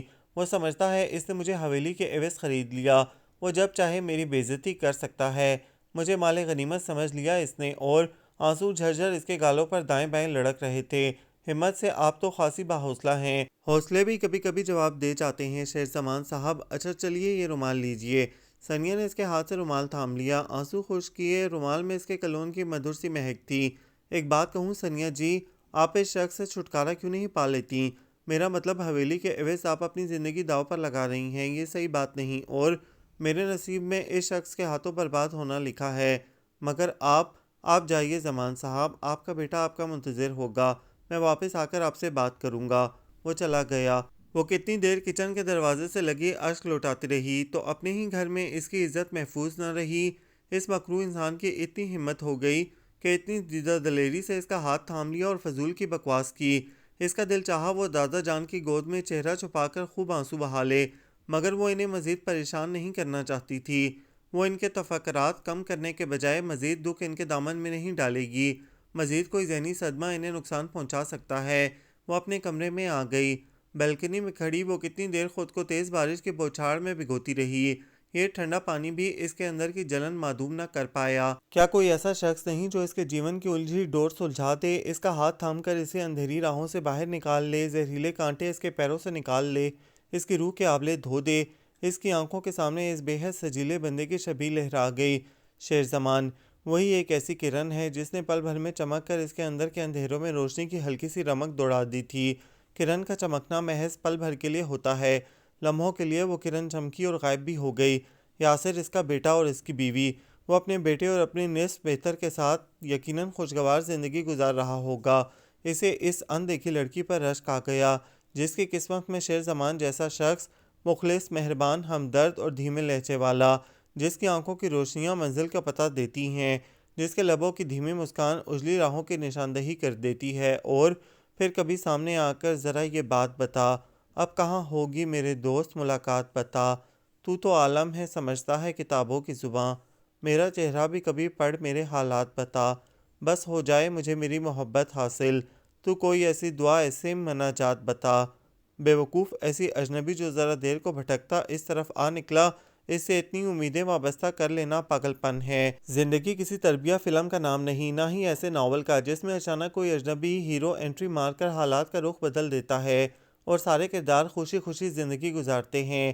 زندگی کا ڈسا تو پانی نہیں مانگتا، اور دادا جان شاید کمرے سے باہر آ گئے تھے، ان کی آواز آ رہی تھی، وہ احمد دین کو پکار رہے تھے۔ جی دادا جان، وہ اپنے چہرے پر بشاشت پیدا کرتے نیچے اتر آئی۔ یہ احمد دین کہاں گیا؟ شیر زمان صاحب کے ساتھ گیا ہے۔ آپ کیوں باہر آ گئے؟ ٹھنڈ ہو رہی ہے، آپ کو سردی لگ گئی تو؟ اندر کمرے میں دل گھبرا رہا تھا، مجھے آواز دے لی ہوتی۔ وہ شیطان چلا گیا۔ وہ یقیناً افتخار کے بارے میں پوچھ رہے تھے۔ افتخار کے ذکر پر ثانیہ کی آنکھوں میں دھند اتر آئی۔ اس ذلیل آدمی نے اس کے ساتھ کیا سلوک کیا؟ اگر وہ دادا جان کو بتا دیتی تو انہیں یقینی طور پر ذہنی دھچکا پہنچتا۔ اندر ڈرائنگ روم کی خاموشی بتا رہی ہے کہ وہ سب لوگ چاہ چکے۔ جی دادا جان، شکر ہے یہ مصیبت تو ٹلی، لیکن وہ افتخار، میں حاضر ہوں جناب۔ وہ مسکراتا زہر لگ رہا تھا۔ بزرگوار، مجھے آپ سے ضروری بات کرنی ہے۔ وہ بڑے مزے سے سامنے صوفے پر ٹک گیا۔ ثانیہ کی پیشانی پر بل ابھر آئے۔ دادا جان کا چہرہ سخت ہو گیا۔ وہی شخص کو یہاں سے نکل جانے کو بھی نہیں کہہ سکتے تھے۔ کیسی بے بسی ہے ان کی، اپنی حویلی، اور وہ اس ناپسندیدہ شخص کو نکال باہر کرنے پر بااختیار نہیں۔ اگلے جمعے کو میں ثانیہ سے نکاح کر رہا ہوں، اس کے لیے میں آپ سے تفصیلات طے کرنا چاہتا ہوں۔ حویلی کی نیلامی اگلے جمعے تک موقوف رہے گی، اور ثانیہ، نکاح کے بعد میں آپ کو اس نیلامی کے چکر سے آزاد کر دوں گا۔ کاغذات وغیرہ کا تبادلہ تبھی ہوگا۔ اور کیسی ننگی تلوار اس خبیث نے ان کے سر پر ٹکا رکھی تھی؟ حویلی کی نیلامی، اور سنیے، نکاح میں زیادہ بھیڑ بھاڑ پسند نہیں کروں گا، بس افراد خانہ ہوں گے، اور آپ کی طرف سے بھی کوئی نہیں ہوگا۔ نکاح کے بعد میں ریسیپشن کسی ہوٹل میں دے دوں گا۔ دادا جان کی گرفت ویل چیئر کے ہتھے پر سخت ہو گئی۔ ان کے ہاتھ پاؤں ثانیہ کے فیصلے نے کاٹ دیے تھے۔ اگر وہ اس شخص کے لیے حامی نہ بھرتی تو وہ حویلی کی نیلامی کی پرواہ کیے بغیر اسے دھکے دے کر باہر نکلوا دیتے۔ پھر بھی وہ بولے ضرور، نکاح کی اتنی جلدی کیا ہے، آرام سے ہوتا رہے گا۔ دادا جان کی بات پر وہ مکروہ انداز میں ہنسا۔ بزرگوں، میں نے کچی گولیاں نہیں کھیلیں، میں پکے کام کرنے کا عادی ہوں، اور جس کام میں دیر ہو جائے وہ کام ادھورا ہی رہتا ہے، اس لیے نکاح اگلے جمعہ ہی ہوگا، ورنہ دوسرے معنوں میں اس حویلی کی نیلامی کو نہیں روک سکوں گا۔ مجھے حویلی کی نیلامی کی دھمکی مت دو۔ تمہارے ساتھ نکاح کا فیصلہ ثانیہ کی حماقت ہے، گو یہ حماقت اس نے خاندان کی عزت بچانے کے لیے کی ہے، لیکن میں اپنی بچی کی خوشیوں پر سب کچھ قربان کر سکتا ہوں، اور دادا جان پلیز، ثانیہ کا لہجہ کانپ رہا تھا، بیٹی تم اس شخص کو انکار کر دو، میں ہر طرح کی ذلت جھیل لوں گا، لیکن تمہاری زندگی کی بربادی، دادا جان میں خوش ہوں، آپ میرا یقین کریں، یہ سب تم میرے لیے کر رہی ہو ثانیہ، کیا یہ بہتر نہیں کہ میں مر جاؤں؟ نہ میں ہوں گا اور نہ تم خود کو اس طرح تباہ کرو گی۔ اور دادا جان، وہ رو پڑی، آپ ایسی باتیں کیوں کر رہے ہیں؟ آپ کی زندگی مجھے اپنی جان سے زیادہ عزیز ہے، اس تپتی زیست میں آپ کی ذات میرے لیے چھاؤں کی حیثیت رکھتی ہے، آپ کے بعد کون ہے میرا؟ میں بہت خوش ہوں دادا جان۔ افتخار صاحب اچھے انسان ہیں، ان کے پاس کسی چیز کی کمی نہیں، اتنی جائیداد ہے، بینک بیلنس، شادی کے بعد ایک لڑکی جن آسائشوں کی خواہش کر سکتی ہے وہ تمام آسائشیں مجھے میسر ہوں گی۔ میں نے یہ فیصلہ کسی ذہنی دباؤ کے تحت نہیں کیا، میں نے اپنا مستقبل محفوظ کیا ہے دادا جان، آپ میری طرف سے بے فکر ہو جائیں، افتخار میرا بہت خیال رکھیں گے۔ کیوں افتخار؟ اس نے بھیگی آنکھوں سے افتخار کی طرف دیکھا، دل و جان سے۔ وہ پانچے پھیلاتے ہوئے بولا۔ دادا جان کا سر جھکا تھا، انہوں نے بال دھوپ میں سفید نہیں کیے۔ مجھے اگلے جمعے کو نکاح منظور ہے افتخار صاحب، آپ نے جو انتظام کرنا ہے کر لیجئے۔ اس نے اپنا لہجہ ٹوٹنے نہیں دیا۔ مگر آپ کے یہ بزرگ تو مان نہیں رہے، افتخار بولا۔ وہ راضی ہیں، آپ بس انتظام کر لیں۔ تھینک یو، تم نے خاصی عقل مندی کا ثبوت دیا ہے، ورنہ… وہ اپنا جملہ ادھورا چھوڑ کر اس لڑکی کی جانب دیکھنے لگا جو بے حد حسین تھی اور جس کی آنکھوں میں پانی جھلملا رہا تھا۔ اس دم مین ڈور کھلا۔ پہلے احمد دین کی صورت نمودار ہوئی، اس کے عقب میں شیر زمان اور 5 سالہ ایک بچہ، خاصا خوش شکل، غالباً اپنے باپ کی شباہت تھی اس میں۔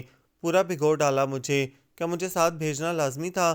راستہ تو ان صاحب کو خود بھی آتا تھا۔ میں جا رہا ہوں باورچی خانے میں اپنے لیے چائے بنانے، کسی اور کے لیے چائے بالکل نہیں بناؤں گا، مروا دیا اتنی ٹھنڈ میں۔ احمد دین نان سٹاپ بولتا کچن کی طرف چلا گیا۔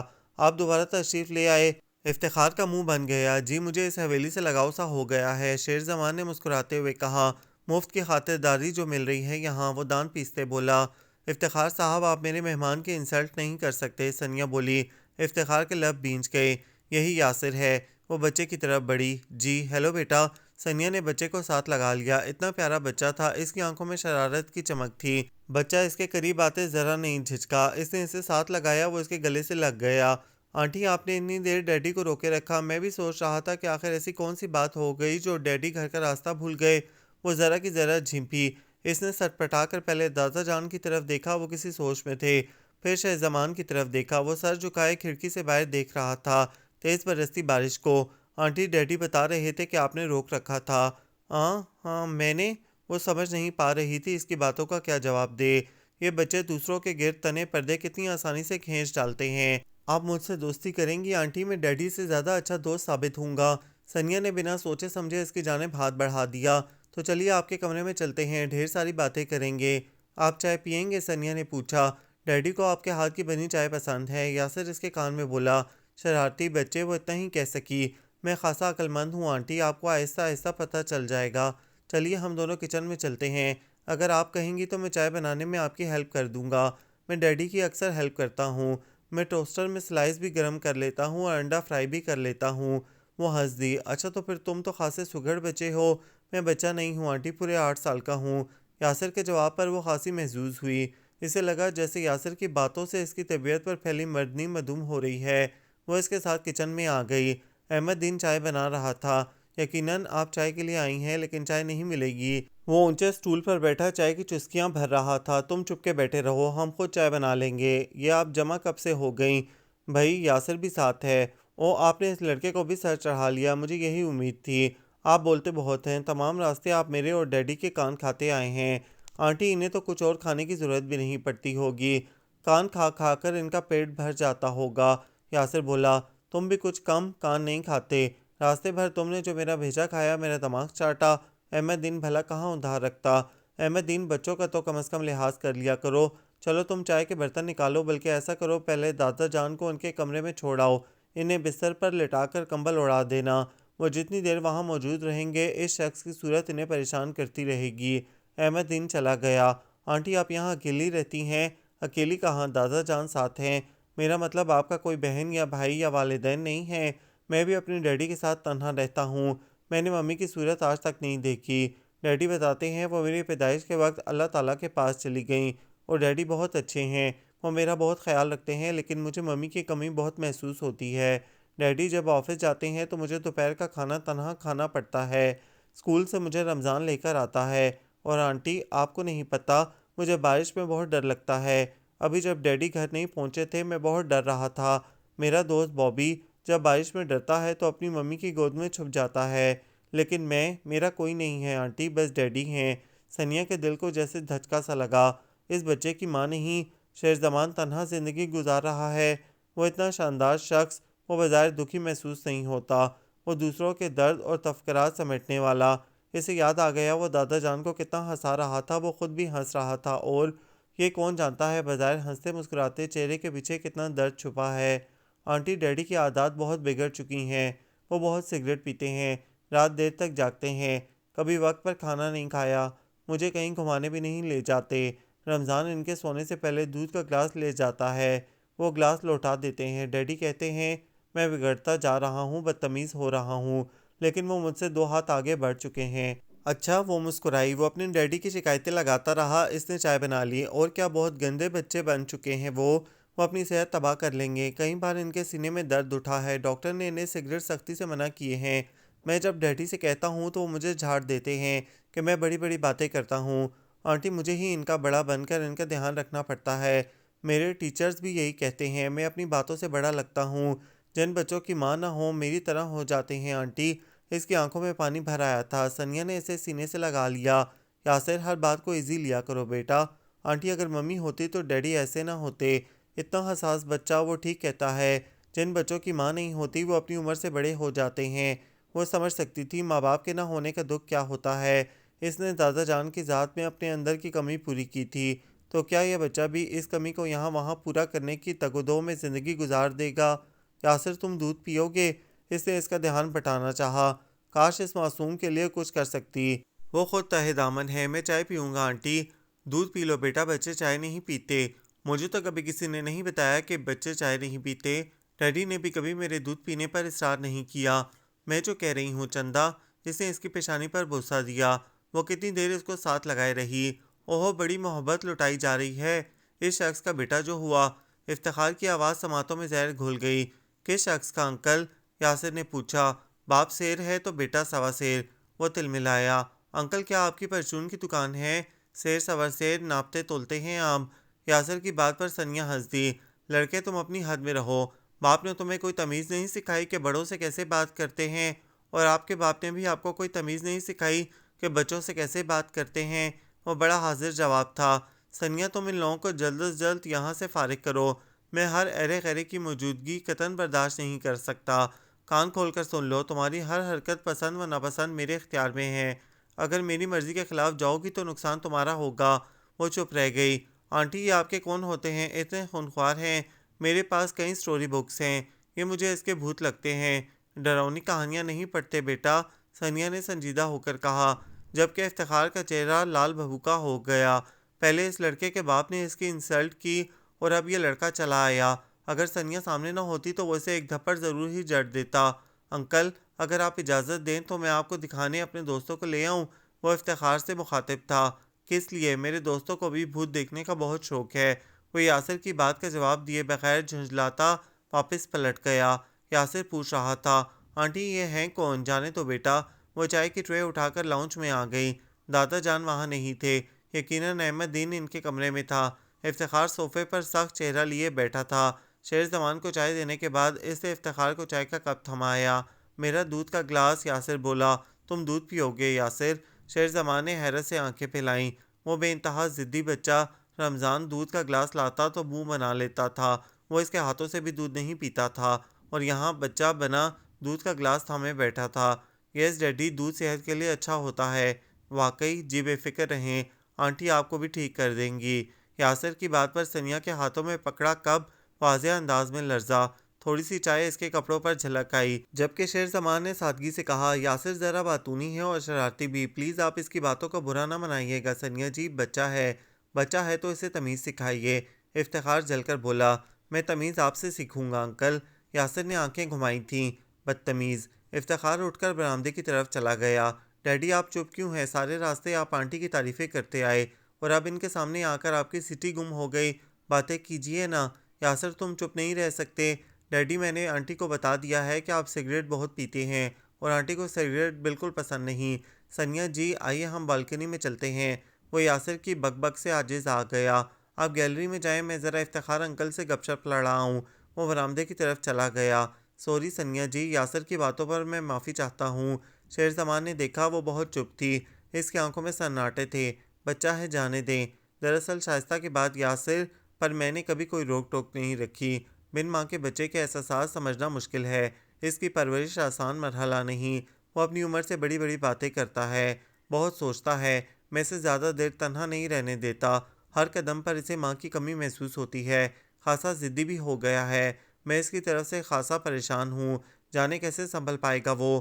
کل اس کی سالگرہ ہے اور وہ انہونی ضد باندھے بیٹھا ہے۔ کیسی ضد؟ کہتا ہے اس سالگرہ پر اسے ماں کا تحفہ دوں۔ اب کون بتائے اسے کہ ممتا بازار میں تھوڑا بکتی ہے، دکانوں پر ملتی ہے کیا جو لپک کر لے آؤں؟ اس لڑکے نے تو مجھے پریشان کر ڈالا۔ اسکول میں پیرنٹس ڈے ہو تو میری شامت آ جاتی ہے، کہتا ہے ممی کو ساتھ لے کر آیا کروں۔ اس کی ایسی باتیں مجھے پریشان کر دیتی ہیں۔ بچے کی پرورش کے لیے کسی عورت کی نگرانی لازمی ہے، ورنہ بچہ بگڑ جاتا ہے۔ یہاں آپ کی موجودگی میں وہ دودھ آسانی سے پی گیا، لیکن گھر میں اور رمضان اسے سر پٹکنے پر بھی دودھ نہیں پلا سکتے۔ یاسر کہتا ہے آپ بھی خاصے بگڑ چکے ہیں۔ وہ مسکرائی، ایک سایہ سا شیر زمان کی آنکھوں میں لہرا گیا، اس میں ہلال کا دھواں جیسے اس کے چہرے پر پھیل گیا۔ شائستہ اس کے بغیر وہ کتنا تنہا ہے، کون ہے جو اس کی زندگی کا خلا پر کر پائے گا، کون ہے جو اس کے اندر کی تنہائیاں بانٹ سکے گا؟ وہ بگڑ گیا ہے، اس کی عادتیں بگڑ گئی ہیں، وہ سنوارنے والے ہاتھ کھو گئے۔ شائستہ وہ اس کی پسند تھی، وہ اس کی محبت تھی اور چچا زاد بھی۔ ان دونوں کی شادی باہمی پسند کا نتیجہ تھی۔ ان کے درمیان ظالم سماج تو نہ آیا، موت کا بے رحم پنجہ اسے جھپٹ کر لے گیا۔ 2 سال کا عرصہ شائستہ کے ساتھ پلک جھپکتے میں گزر گیا۔ وہ اس کی ہمنوا، اس کی دم ساز، وہ اسے محبت کی نشانی سونپ کر فنا ہو گئی۔ وہ شائستہ سے دوری پر بے حد تڑپا۔ بہت سی راتیں اس نے بھیگی پلکوں سمیت کاٹی، لمبی راتیں جن کا اندھیرا ابھی تک معدوم نہیں ہو پایا۔ حالانکہ اماں نے کہا تھا دوسری شادی کر لو بیٹا، ماں کی بات نے جیسے اس کے دل پر چھری چلائی۔ شائستہ نہیں تو کوئی دوسری بھی نہیں، وہ اس کی یادوں کے سنگ زندگی گزارے گا۔ نہیں اماں، میں شائستہ کو نہیں بھلا سکتا۔ مت بھول اسے، لیکن اپنے بیٹے کا خیال کر، کیسے پال سکے گا اسے؟ کیا اسے ماں کی کمی کا احساس نہیں ہوگا؟ اس کی تربیت کے لیے کسی عورت کی ضرورت ہے شہری۔ تو کام پر چلا جائے گا تو کیا آیا اس کی صحیح دیکھ بھال کر پائے گی؟ میری بات مان لے بیٹا، شادی کر لے، اپنے لیے نہ صحیح اپنے بیٹے کے لیے۔ اماں میرا دل نہیں مانتا۔ ضد نہیں کرتے پتر، اماں نے زور دیا۔ اماں فی الوقت نہیں، جب میرا دل راضی ہوگا تو یاسر کے لیے ماں لے آؤں گا۔ اس نے ٹالا۔ مجھے پتا ہے تو ٹال رہا ہے۔ وہ ماں کی باتیں سنی انسنی کر دیتا، لیکن جیسے جیسے یاسر بڑا ہوا، وہ اسکول جانے لگا تو اس کے سوالات اسے پریشان کر دیتے۔ وہ دفتر سے لوٹتا تو ضد کرتا، اکثر اسے روتا ملتا، کبھی چیزیں اٹھا کر پٹخ دیتا، ایڑیاں رگڑ رگڑ کر روتا، مجھے ممی لا دیں۔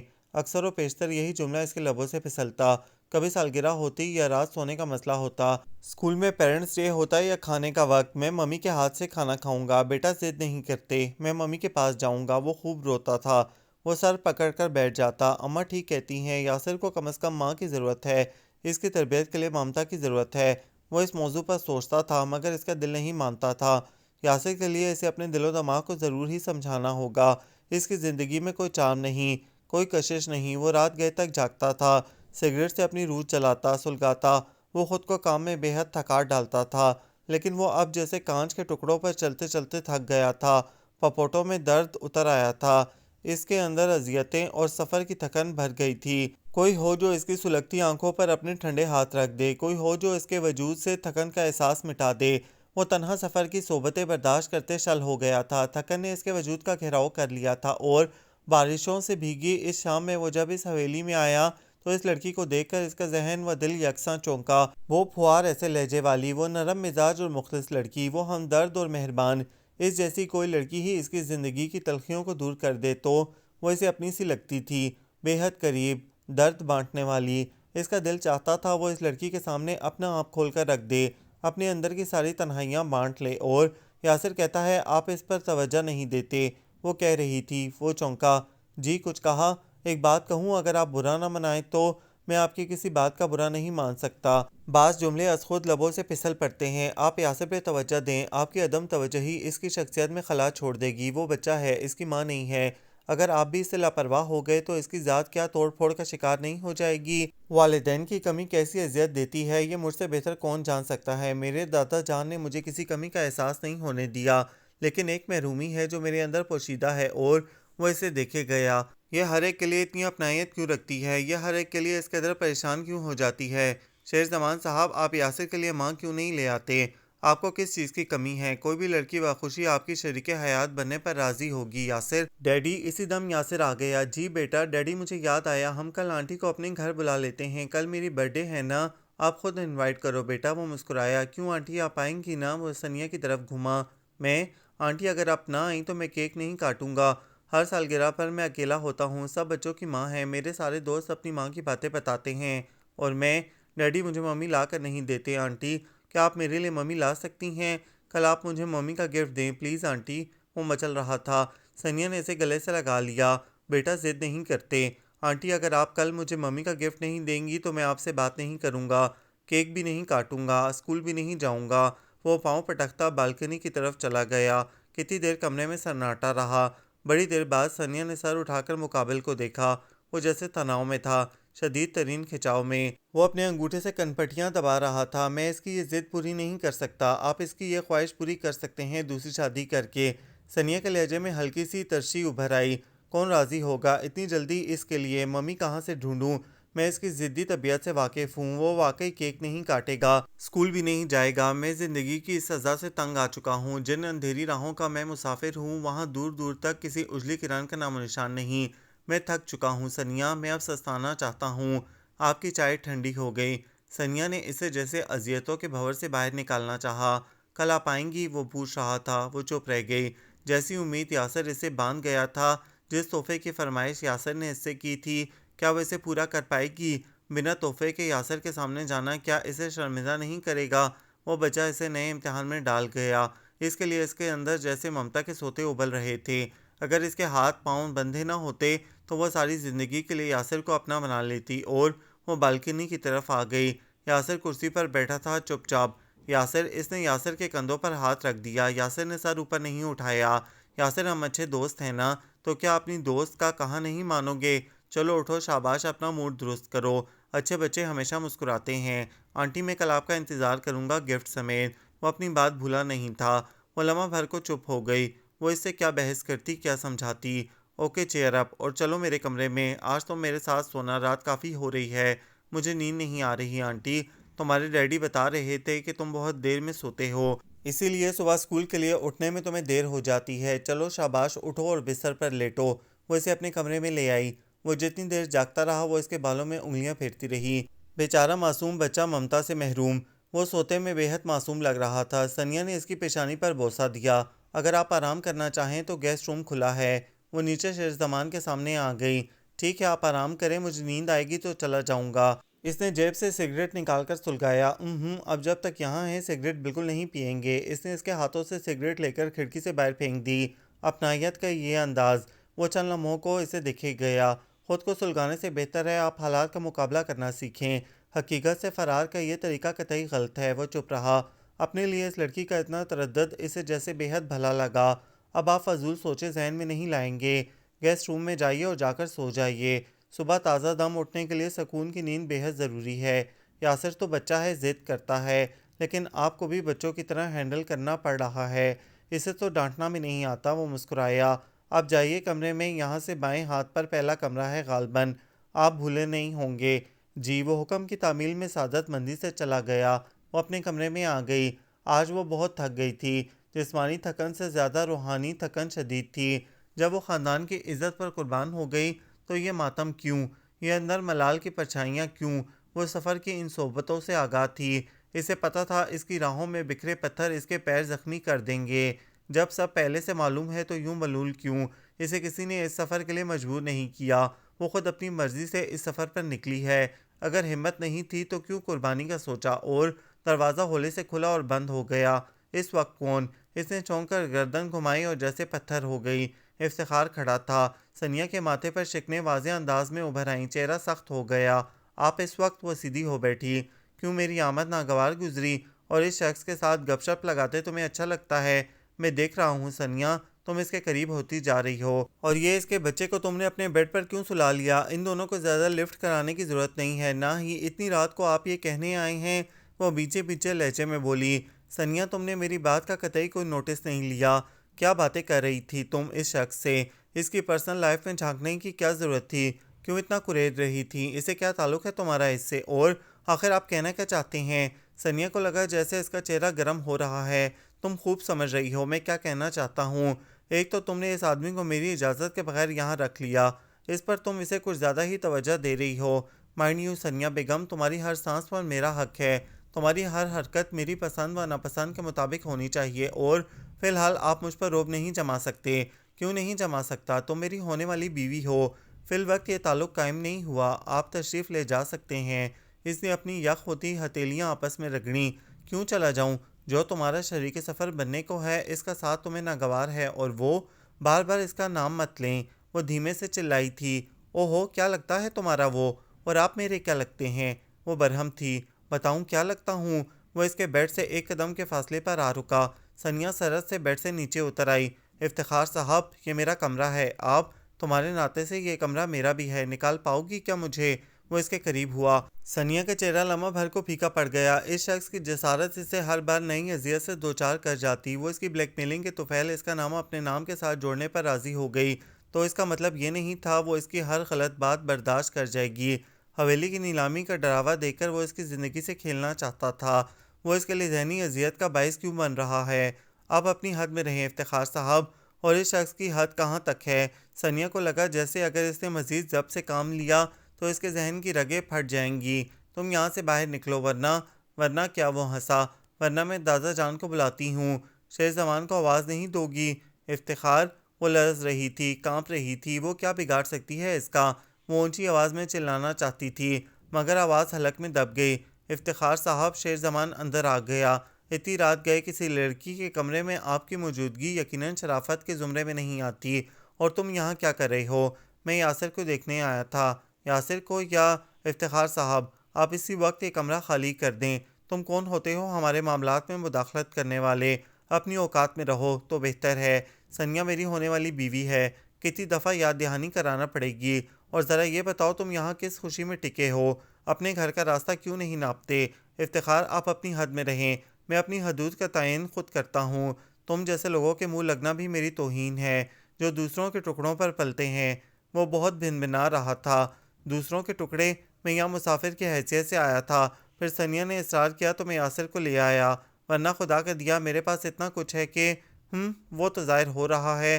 اچھا، یہ فضول کی بحث چھوڑو اور فی الوقت اس کمرے سے نکلو۔ اب مجھے تمہارا حکم ماننا ہوگا، عورت کی عزت کرنا سیکھو، شیر زمان نے کہا۔ افتخار نے آگے بڑھ کر اس کا گریبان پکڑ لیا۔ ثانیہ کے سامنے زیادہ پھیلنے کی کوشش مت کرو۔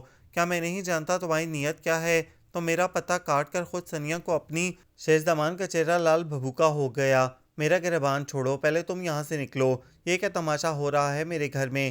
دادا جان کی آواز ابھری۔ ان کی پشت پر احمد دین تھا، انہیں یقیناً وہاں وہی لایا تھا۔ افتخار، میں نے تمہیں اپنی بیٹی ہرگز نہیں بیچی، جو تم اس طرح کا غیر محسبانہ رویہ روا رکھے ہوئے ہو۔ شیر زمان ہمارا مہمان ہے، اس کا گریبان چھوڑو۔ اور ثانیہ کے کمرے میں داخل ہونے کی تم نے جرأت کیسے کی؟ دادا جان کی آواز تیش کے سبب کانپ رہی تھی۔ افتخار نے گریبان چھوڑ دیا۔ میں نے تمہیں اتنا اختیار نہیں دیا کہ تم اس حویلی میں ہر آنے جانے والے کے متعلق رائے دو۔ چلے جاؤ یہاں سے اور آئندہ مجھے اپنی صورت نہ دکھانا۔ ٹھیک ہے، اب جمعہ کے روز ہی آؤں گا، قاضی سمیت۔ وہ باہر نکل گیا۔ سوری بیٹا، تمہیں خواہ مخواہ پریشانی کا سامنا کرنا پڑا۔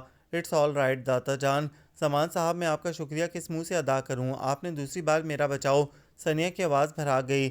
یہ انسانی فرض تھا ثانیہ جی، میرے خیال میں وہ شخص جا چکا، اب آپ مجھے بھی اجازت دیں۔ صبح چلے جائیے گا، یاسر سو رہا ہے۔ میں تبھی چلا جاتا مگر افتخار کی آپ سے بدتمیزی پر مجھے یہاں رکنے پر مجبور کر دیا۔ مجھے امید تھی وہ دوسری بار بھی اپنی ضلالت کا مظاہرہ کرے گا، مگر اب وہ جا چکا، لہٰذا میری ضرورت ختم۔ ثانیہ کی آنکھیں تشکر کے احساس سے لبریز ہو گئیں۔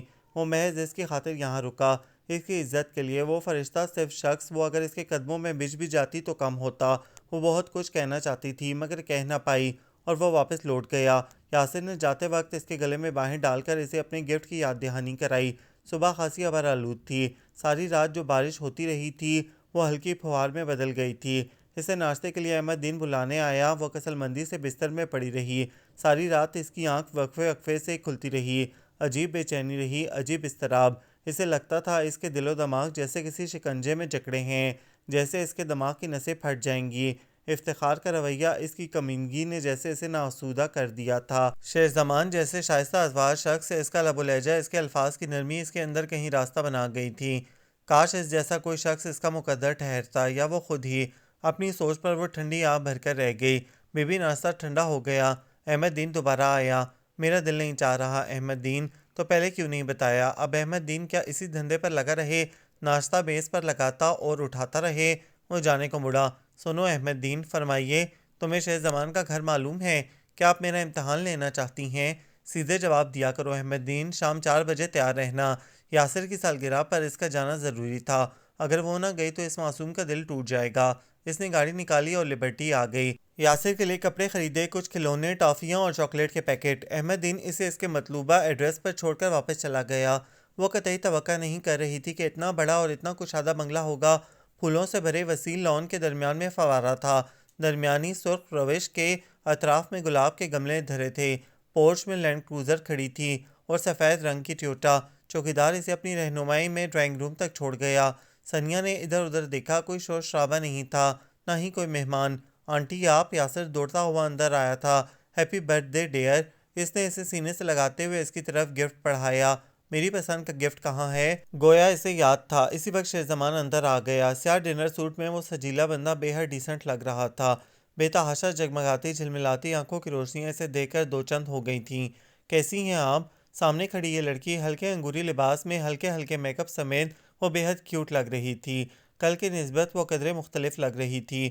اس کی شخصیت کا نکھار پہلے سے سوا تھا۔ ثانیہ اس کی نگاہوں کی گرمی سے ذرا کی ذرا بھوکلائی۔ آپ نے مہمان نہیں بلائے، آپ کو بلایا ہے، میرا مطلب اور لوگ۔ یاسر کی سالگرہ پر ہم دونوں ہی ہوتے ہیں، آپ واحد ہستی ہیں جسے بلایا ہے۔ دراصل کوئی خاص اہتمام نہیں ہوتا۔ اور آنٹی میرا گفٹ، ممی کہاں ہیں؟ یاسر فضول باتیں نہ کرو، شیرزمان بولا۔ نہیں ڈیڈی، مجھے ممی چاہیے ورنہ میں کیک نہیں کاٹوں گا۔ بیٹا ضد نہیں کرتے، میں آپ کے لیے بہت اچھے کھلونے لائی ہوں، ٹافیاں اور چاکلیٹ، آپ پیکٹ کھولیں آپ۔ مجھے یہ سب نہیں چاہیے، یہ سب مجھے ڈیڈی لے دیتے ہیں، میں نے آپ سے ممی کی فرمائش کی تھی۔ جائیے، میں آپ سے بات نہیں کروں گا، آپ سے ہرگز نہیں بولوں گا۔ وہ خفا ہو گیا اور جانے کو مڑا۔